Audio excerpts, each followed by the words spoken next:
Hi everybody, welcome back to Tip Tuesday.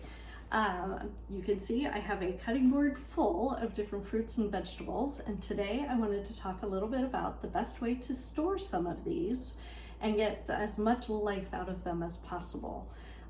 Food waste is a big problem right now. I'm doing everything I can in our kitchen to try and reduce that.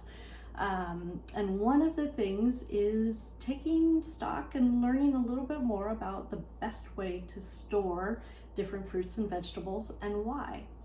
So, big word here, it's called ethylene. Ethylene is a gas that many fruits and vegetables have naturally, and it causes them or helps them ripen. It's a good thing. Even after that fruit or vegetable is picked though, some continue to give off ethylene gas, and it's good. It helps that fruit ripen, but it can also affect other fruits and vegetables that are in your refrigerator and cause them to over ripen or ripen too quickly. So things like peaches and apples are big ethylene producers. Grapes are very sensitive. So when you store your apples right next to your grapes, you may find those grapes spoil very quickly. Another trick with things like peaches, great time of year for them. A lot of times they're fresh, but a lot of times in the store you might pick them up and they're a little bit hard and they're not quite ready and not quite ripe. Well, that ethylene can come in really handy. Here's what you do. Take a paper bag, put your peaches in them. I know I want to eat that for lunch tomorrow, but it's not quite ripe. Put my peach in, seal it, and I will stick it on my counter. By tomorrow, that peach should be nice and ripe. Peaches work that way. Avocados, same thing. A lot of times they're not quite ripe when you buy them. Put them in a bag overnight. The next day, they're ready to roll. But avocado, strong ethylene producer. If you store it on the counter next to your tomato, a day or two that tomato might be kind of mushy, and the avocado might be too. So separate them. I keep my avocados in the fridge, tomatoes on the counter.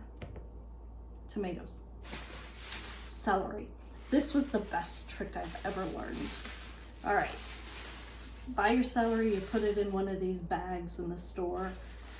Didn't used to think anything of it. I would just stick it in the refrigerator, bag and all. Wrong thing to do. Take it out of the bag. The bag traps ethylene inside of it, so your celery will spoil that much faster. Take it out of the bag. Get rid of the bag. Make sure it's dry. And then wrap it in tin foil. Yes, aluminum foil. You wrap your celery in aluminum foil and stick it in the fridge. It will last for a good 3 weeks that way. That aluminum foil allows the ethylene to escape. Keeps the celery perfectly ripe, just the way, and nice and crisp. So aluminum foil, it also works nicely for salad greens. If you buy like a head of romaine, and you want to make sure that you're not going to use it all at one time, wrap it in aluminum foil versus keeping it in the bag that it comes in. The bag traps the ethylene, the aluminum foil allows it to escape. So it's a lot to understand and learn. There are lots of different handouts and things online you can find about ethylene producing fruits like apples and peaches and melons. I will post a list at the end of my stories here for you to know which ones are ethylene producers and which ones are ethylene sensitive. And I will also keep that list on my website on thekitchenshelf.com so you can easily reference it. Have a great Tuesday, everybody. I will see you next week.